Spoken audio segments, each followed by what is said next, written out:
podcast is part of the Sports Social Podcast Network. Hello, ladies and gents. It's time. It's time to release the Morrow interview. I really hope you enjoy it as much as I did recording it. Steve was fantastic the whole time, answered honestly, and you'll hear that from him. Just one thing to note, that this was recorded over a week ago. So originally it was going to be the first show that went out on the channel, but because of all the transfer activity, it felt right to delay that and to launch it a little bit later. So that's what we've done. So if some of the questions or answers you hear don't necessarily fit the timeline, then that's the reason why. Steve, as I say, was fantastic. So he's given us quite a bit of content. So we're going to release this over 2 parts, with the first part coming up now. As again, thank you so much for everything. Please do continue to like, share, subscribe, and all that kind of good stuff. And I really hope you enjoy this interview. Hello, ladies and gentlemen. Good evening, good morning, good afternoon, wherever you're listening from. And welcome to the very first episode of Chat with Chaps under its new podcast logo. And we're starting off with a bang. We are starting off with an exclusive player interview, a man that certainly needs no introduction. Over 700 professional games, 243 goals, including 92 goals for Millwall. He is our third top goal scorer of all time, part of 2 promotion winning teams. Sometimes divides opinion, which we'll get into. But for me, a modern day Millwall legend and my favourite player to have ever pulled on the shirt. Welcome, Mr. Steve Morison. How you doing, Steve? I'm good, Chris. Thanks for having me on. No, thank you, mate. Thank you for taking time out of what I can only imagine over the summer is a very, very busy schedule. Yeah, look. I don't get asked often, so there's no fault of my own. I don't do many, but yeah, no. Look, please to come on, and I love talking about my time at Millwall, especially. Great, no, thank you, thanks, Steve. And in terms of talking about pre-season, how is it going? Notice that you've been very busy in the transfer market. 13 signings so far. 2 former Millwall lads in Nana Boateng and Harry Ransom. Yeah, look, it's been busy. We had to do lots of work. We needed lots of players left, and really pleased with what we've done. A couple more to do, and pleased to bring in players like Harry and Nana as well, because I think they've got a lot to add, especially someone like Harry who's got experience, and Nana who's on his way up, and hopefully we can help him get back into the league, either with us or be a stepping stone for him. Yeah, and Nana was... A lot of Millwall fans, I think, were surprised Nana was released. He played against Palace in a cup game not so long ago, and he did pretty well. And we were... Quite a few fans were sort of crying out for him to be involved in the first team squad. So that comes as a surprise. So, I think, speaking on behalf of Millwall fans, that we wish him all the best. And we're certainly jealous of your transfer activity, let's say that. I don't think we've signed anyone just yet. So we're eagerly awaiting a signing. I'm sure Chaps is working hard. I'm sure he is. I'm sure he is. Actually, let's touch on what we were talking about with Nana Boateng there, just off air, which is just around the fact that sometimes players have to drop down a league or two to be playing games to ultimately build themselves back up to where they should be ultimately, and that's representative of your career, Steve, wasn't it? You did get released from Northampton, you went down to non-league, but then in a bit of a meteoric rise. Within 2 years, you were playing international football and playing in the Premier League. So how much did mentality play a part for you in that section of your career? Yeah, look, I spoke about it before in terms of twofold. My mentality was the reason I went down to non-league, because I didn't focus on football enough. But then when I got the opportunity to get back into full-time football and get that chance again, I wasn't going to allow it to be my last opportunity, or to give it up, or not leave every stone unturned that I could. I did all sorts. I got in my hamstring, at Gillingham away, I think it was, for Millwall when I got back in the league. And then I was doing yoga on a Wednesday night on my day off. I was doing all sorts of stuff, and it was just anything that I could do to be the best version of myself, and that was something that I just really focused on, and I didn't ever think I'd get to where I got to, but I'm just going to give myself the best chance to be the best I could be at the moment that I was in, and obviously the rest kind of took care of itself, and there were some bumps along the way, but we managed to get over them and keep climbing. And then I said, when I come back to Mill, I think for my third time, I was such in a comfortable place in my football career that I knew what I could do. I knew what I was good at. My game had to evolve a little bit as I got older. And then a different side of your game, like I definitely wasn't a leader when I first was at Millwall, but you kind of learned to be that. And so I was pleased to manage to get to 37 before I retired. Yeah, and we'll certainly talk about. Obviously, you went to Shrewsbury and stuff, and we'll cover that a little bit later. But I think, you've said in previous interviews about the things that you did to try and make yourself just that 1% better. I mean, there's a story around you spending $2,000 on pots and pans, and I think I've read that you did some boxing or something. And for me, you and we said earlier that you sort of divided opinion, but I'll be honest, I find that really surprising, because to me, you come across as someone that as soon as you stepped over that white line, you gave everything for the football club. You had an arrogance on the pitch, but certainly come across humble off it. And I think you epitomise Millwall fans in the sense that you say what you think, and ultimately, if someone says something, you're going to give it back. And I think that's what Millwall fans are. So it's really interesting that some fans didn't take to that. But what's your view on why you think that you sort of split opinion with Millwall fans? It was just that. It's like, you've hit the nail on the head. It was quite funny because Millwall's one of those grounds, especially at home, where you see everyone's face, everyone sits in the same seat and all that kind of seat. Everything. And it was just funny. It was just like someone would tell you were crap or whatever you want to say, like use the expletive that they want to use, and you'd see them do it, and you'd turn around and go like, whatever it was you'd say, and then it'd be up in arms. It's like, oh God, he's shouted back at you. But then what was quite funny, you'd go away from home, and then I'll be winding up the opposition fans exactly the same way as we're doing at home, and Millwall loved it. Yep. So it was brilliant. And obviously, look, I'm not stupid to one of the biggest reasons is the playoff final. Obviously, when we got ushered off the pitch because the Millwall fans invaded the pitch at Wembley, and that was just me being frustrated in the moment, and unfortunately it was live on Sky. I said, I don't know whether I've said it before. I must have said it, but I'm not sure. Because we got ushered off the pitch, I then got picked for a drugs test. Oh, really?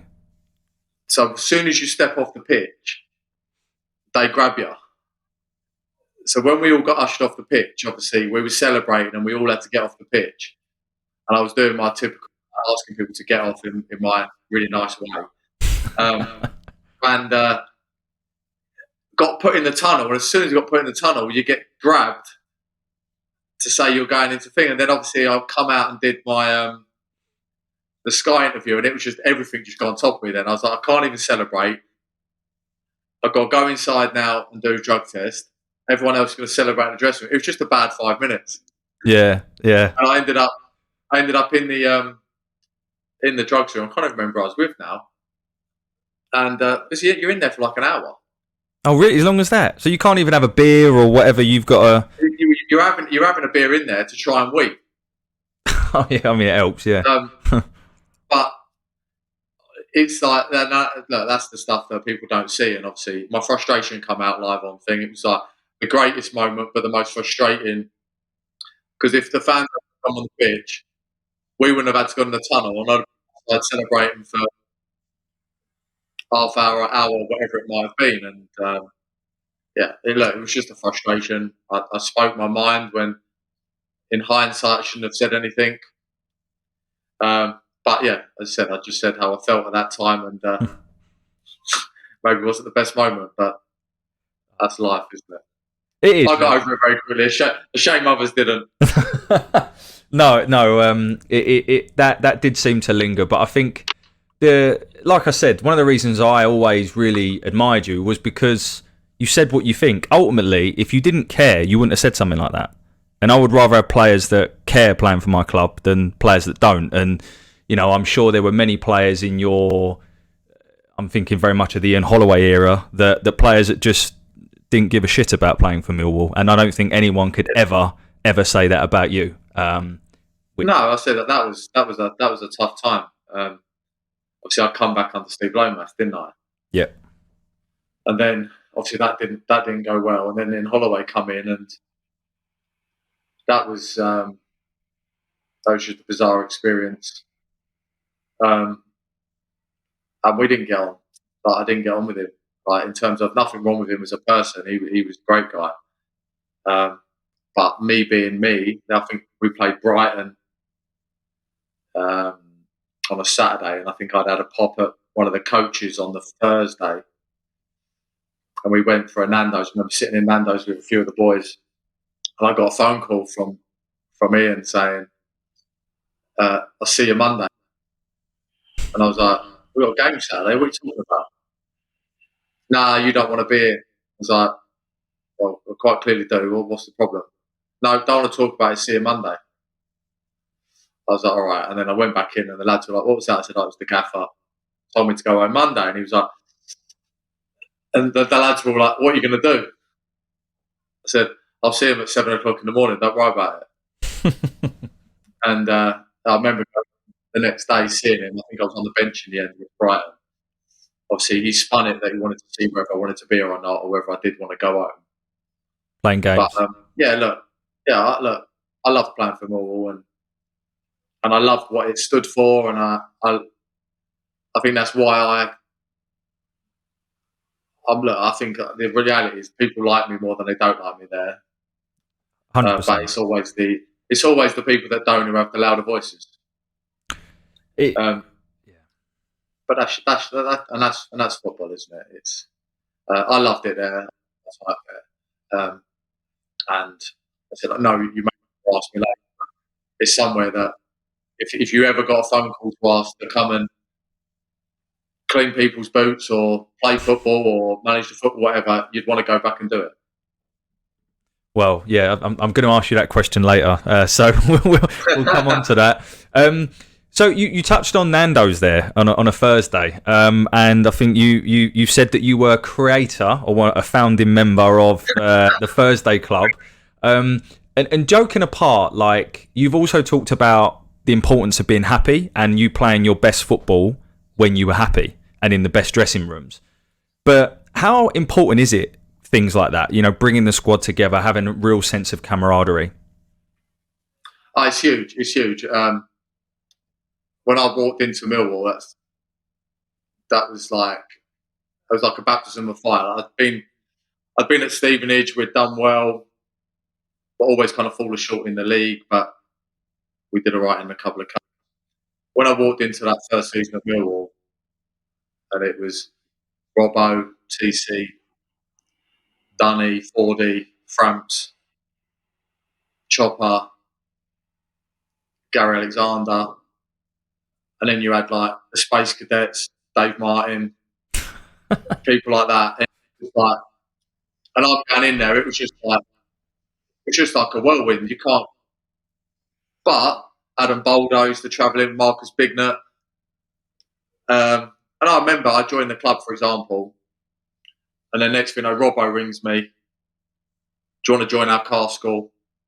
So straight away I'm meeting at the Swallow, and we're driving in, and there's 4 of us, and it was just brilliant. Like our first away trip, I think we went to Ireland on tour, and Chopper comes up to me and says, "Do you want a room with me?" And I'm just like, "Yeah, okay." Like it was just, and that was just like an unbelievable dressing room. Like it managed itself. We had a laugh. We worked at the right times, and like I was crap for 21 games, but I was just part of such a good dressing room that we were still doing it well enough. I think Chopper scored 17, 18 goals in that first half of the season, and I scored 1. And then the second half of the season, Huddersfield, yeah. And then second half of the season, I score 20 odd, and he scores 1. And you've got 2 strikers there who've scored 20 goals each, and that's why you get promoted. Yeah. So it was a fantastic dressing room, and then obviously when I went to be fair, when I went to Norwich, that's what Lambert put together. A good dressing room of people who had done really well in the Championship, were on the way up, and we had a good bunch of people, and we did well that first season. And then when I went back to Millwall, obviously Holloway was terrible, and Lomas, the dressing room. But then when we went back the next time, again, so we talked about the Thursday Club. That was just a group of good people getting together. We was together for like an hour. We'd all go and have like a chish and sheep and some ribs, and then go back. Like we'd all go back to our relative that was it. Places and that, and that was it. But it was just, it started off with 3, and then some weeks there'd be like 20 of us because everyone would. But then it just evolved, and we spent a lot of time together, and ultimately we failed that first year at Barnsley, and then the second year, once Hutchie scored that last minute header against the Rovers, it was all over for everyone else in that playoffs. It was happening. Yeah. And I said, and we carried that through to the next year in the champ, and then the year after was time we didn't quite get it right recruitment wise, and we had a tough season, but the togetherness that we had in the core of the squad got us through it, and we stayed up, and that's obviously been there ever since. Yeah, well, and I think, I don't know, but as a fan, I would have imagined the togetherness of the group last season was one of the factors that kept us up, because I think, we were at times... Chopper coming in, kept you up. Yeah. Yeah. That's the reality. Like, if you had carried on going the way that it went, it was going, it was inevitable. And I was very sceptical of the decision. And I know he had 3 good games where I think he won 3 on the bounce, and he went back to basics for those 3 games. Yeah. And he got the results, and then went away from basics. And then Chopper comes in, puts the fundamentals of on the pitch, brings the fans closer to the players, and you get that bit of luck as well, which undoubtedly you need. And as I said, he kept in the club comfortably. Yeah. He did, and I think arguably it's one of, if not his biggest achievement. Because keeping us in the Championship, I think was vital last season. And it was a time where we had 3 managers, and obviously one of those managers was Joe Edwards, and we tried to evolve the playing style, I think, under Joe Edwards, and maybe too quickly. You can't evolve the playing style with that group of players, unfortunately. No, they are what they are. I agree, and that's kind of where I wanted to come on to next, Steve, which is, I feel like you've been in and around the games before, during, and now sort of part of the modern era of how football was evolved, right? Not just from the the stats, the sports scientists, and all that kind of stuff, but just this sort of tiki-taka style of football and all these formations where no one plays a striker anymore and all that kind of stuff. Like, what's your view on how football is evolving? It's evolving because people are evolving and society's changing. We have to go with it. We have to be adaptable. I said the people not playing with strikers, I think often you look at it and it goes because they haven't actually strike up and they've got to find a way. It might be injury. You look at, I'll take my team. I lose a couple of strikers. I've got to look, do I put an academy player in or do I try and find another way? And that's just football, isn't it? And it is changing. I think there is a reason to change as well. Like you've got better facilities, you've got better pitches. The players that are coming through they're made differently now. Yep. Everyone wants to play football in a certain way when they're coming through.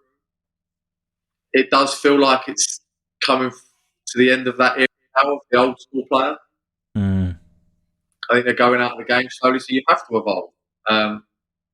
And also with football, you'll notice that it's ever changing. Look at the Euros now. Lots of teams are playing 4-4-2 again. Yeah. Was it Slovenia or Slovakia? Slovenia the other night played 4-4-2 and had a good game, didn't they? Only just yeah, a few of them have, and everyone just does it in slightly different ways. You could argue a 4-3-3 is a 4-4-2 if the 10s are forward and the two wide players, the two midfielders is 4-4-2. So it's just you've got to find your way. You've got your style, and often it's the players that dictate what you can and can't do because you want to try and get the best out of them, don't you? So, but I said, society's changing, and we have to kind of go with it because it's a very social world. No one talks anymore, so it's it's just an interesting. Honestly, you go to training some days and like you watch a session that you put on and no one speaks apart from you.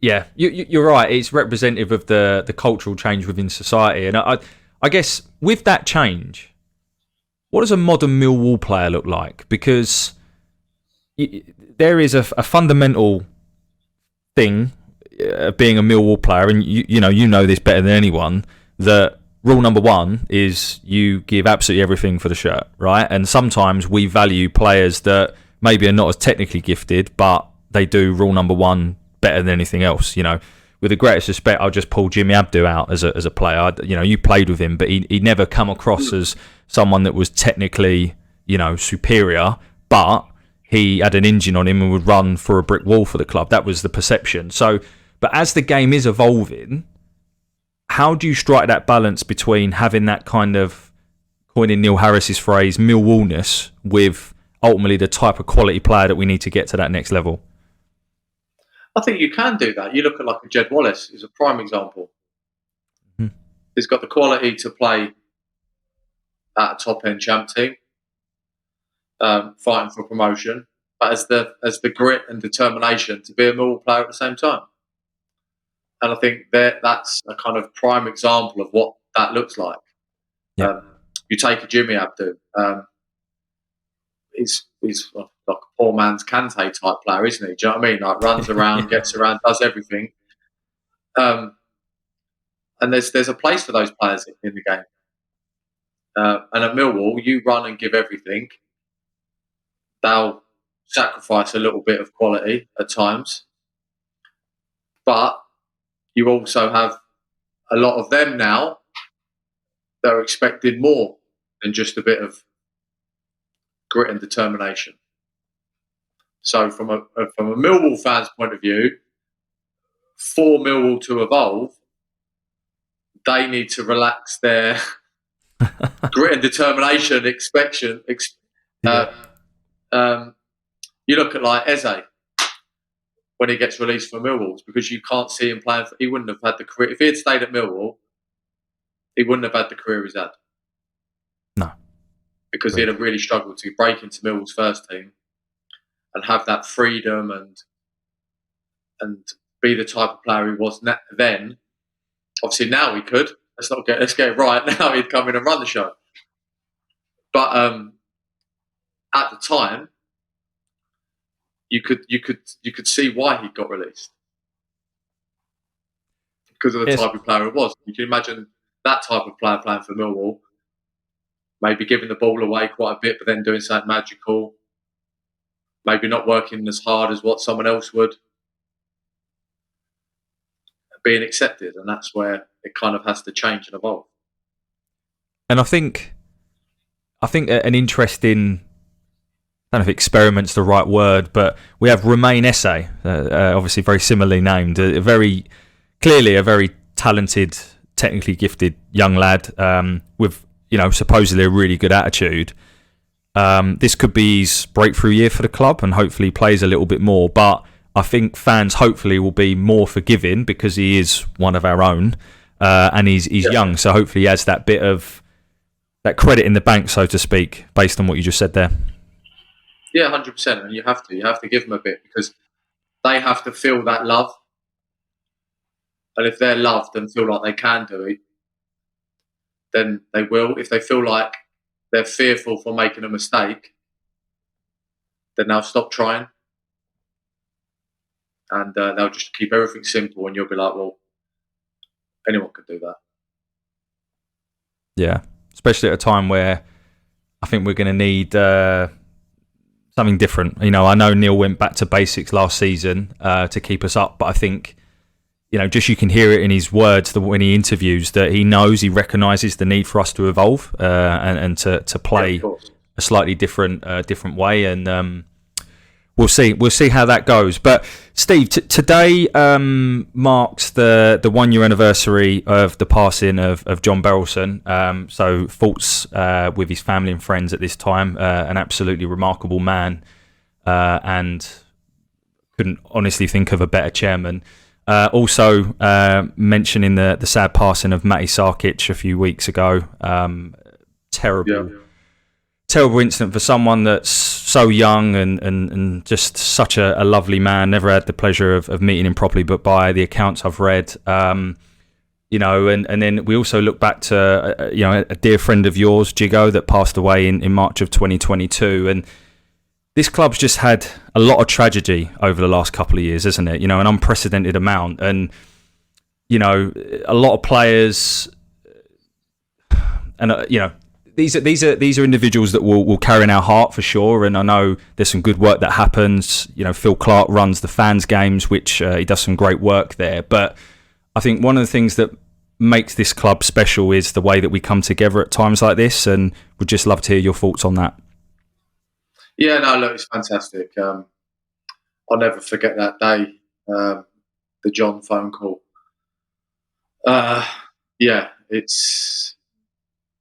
It's so sad, and going to the stadium like a couple of weeks after I remember having to leave halfway through because I just couldn't be there anymore. But yeah, look, he's left a legacy. What a great man. And the football club does come together for those people. And yeah, it's hard to talk about, to be honest. Yeah, they've lost a lot of good people, and we wish those people were here now. Absolutely, and I think it's hopefully that legacy continues under Jimmy, which is it's lovely that his son is taking the mantle. If you don't mind, is there a personal anecdote you can share on JB? I mean, he signed you, right? And I remember hearing an interview with you. It was on Wall Talk, actually, where you were sitting down with, was it Graham Wesley? And he phoned KJ and he didn't know you were there, and sort of trying to do the transfer business for the summer because January didn't quite happen. But yeah, any sort of personal anecdotes you feel comfortable sharing, Steve?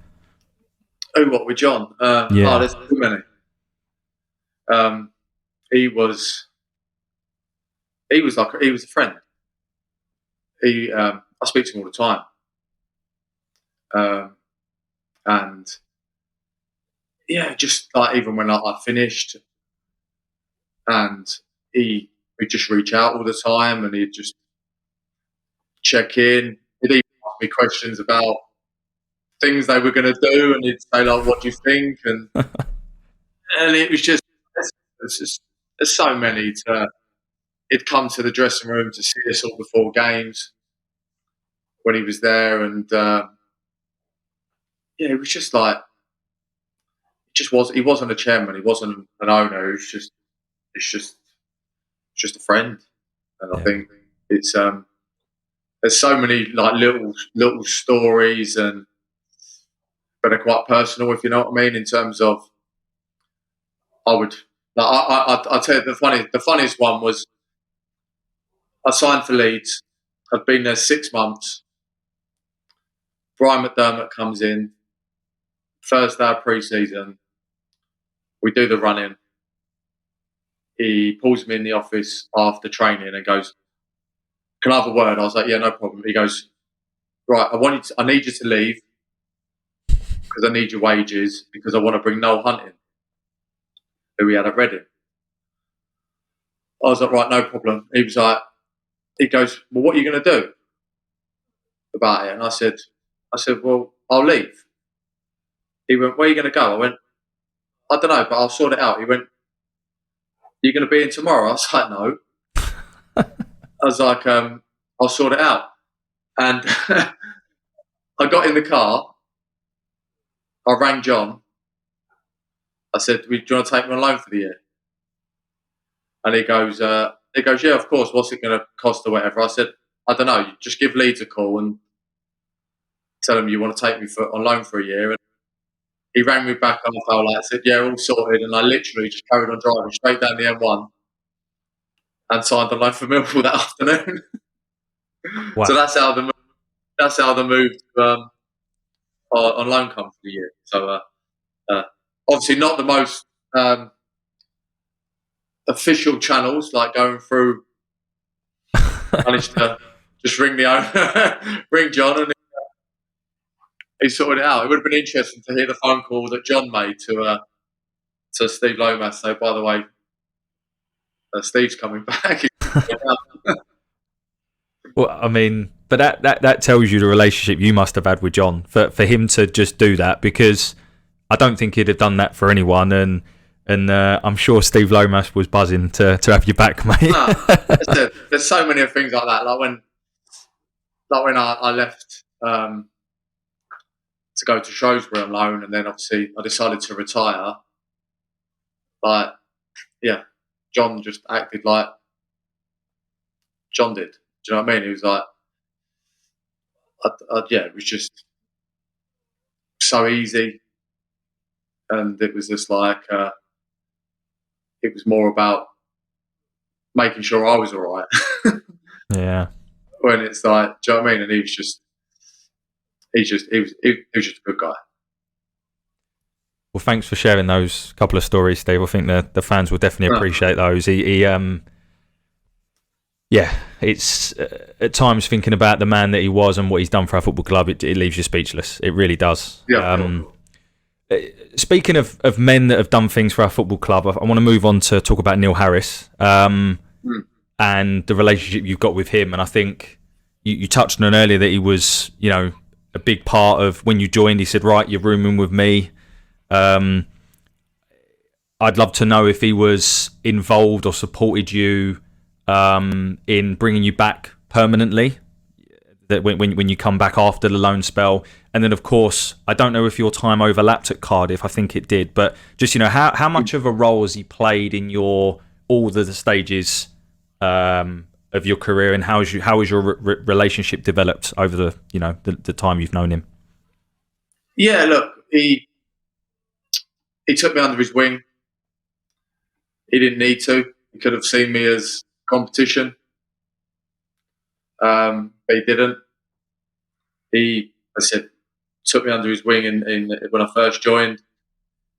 I remember him handing me the ball and saying, "You're taking penalties now," as if like that was kind of him passing the mantle. Obviously, I think when I went back on loan, I think he was then doing the 21s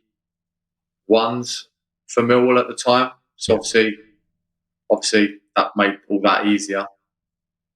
And then, when I went back permanently, he was, of course, he was a massive factor. I had to play the game with Leeds, obviously, to get that move over. I think I joined on the Thursday before the season actually started, and we actually played Shrewsbury in that game. And obviously, that was something that I remember him had to go and.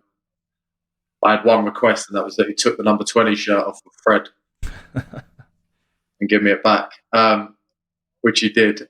So yeah. Why the number 20 shirt, Steve? Like why? I just, you know what? I got it. I got it when I was at Stevenage, and if I had to look back on my career, every time I wore 20, I did really well.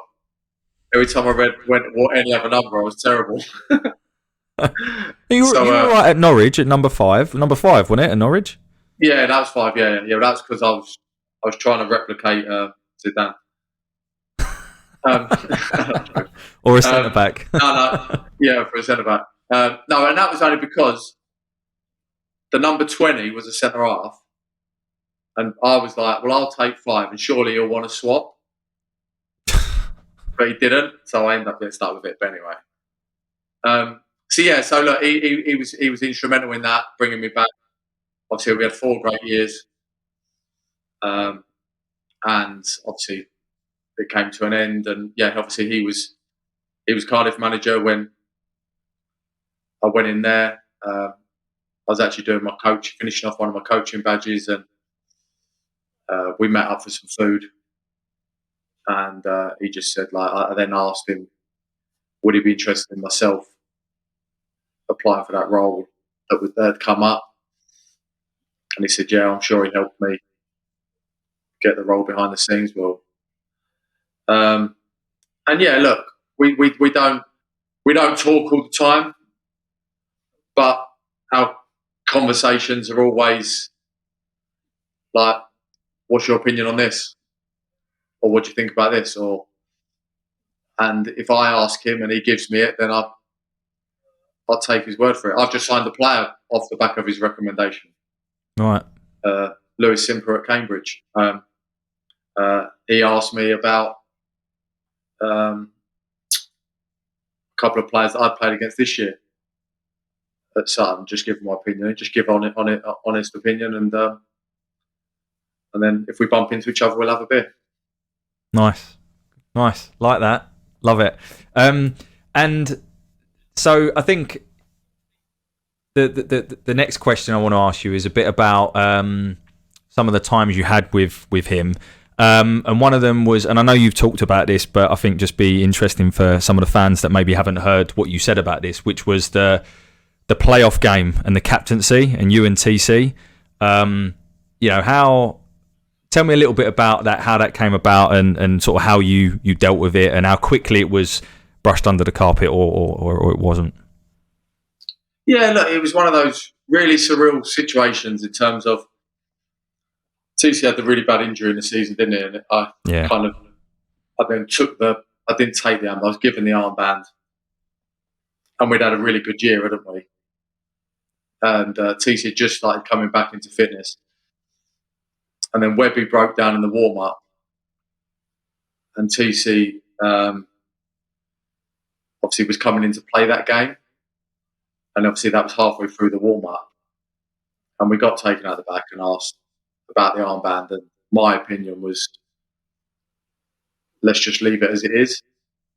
Mm-hmm. Like, let TC concentrate on his first game of the game. Anyway, obviously the other decision was made. And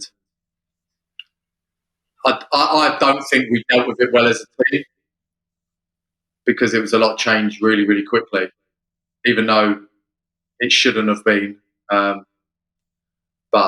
I think it all just kind of it got out of hand after about a minute, didn't it? Because TC come across, and win a header, lost the header, and the guy goes in and scores, and it's like it is. And to be fair, like it was never spoken about again. To be fair, we just got on with it, and obviously because we lost, it became a big talking point. Yeah, if we'd have won, it wouldn't have done, would it? Exactly. So, and then it is what it is. It was just one of those moments. I know how Neil feels right now in that moment, because you've had situations like that yourself now, and it's like you make a split decision, and it's only when you sit back after you go, was that the right decision? Was it not the right decision? Sometimes you say go with your gut, and sometimes you don't, and it just is one of those. TC was captain of the football club. He was captain. If he hadn't got injured, he'd have been captain. So we didn't deal with it well as a team, and we didn't deal with the performance very well. And we made up for it the year after. We did, and we can blame Byron for getting injured anyway, can't we? So always blame Byron. Final question before we go for the end of part one was: did you see Neil Harris coming back in recent? Like, was it something that you actually saw happening? Because I think it took almost every Millwall fan by surprise. No, it took me by surprise. I said I didn't see Chopper being the one. Not because he wasn't the one, it just because obviously he'd left and he'd just gone into Cambridge. He's only been in there a couple of months, wasn't it, or 5-6 weeks. It was a masterstroke. It was. It certainly was. And we're sitting here looking ahead to a championship season again, which is great. So that's the end of part one. Yeah, it is. That's the end of part one. So for those of you listening on podcast, we'll break there into the second part, and we'll go to a quick advertising break. Sports Social Podcast Network.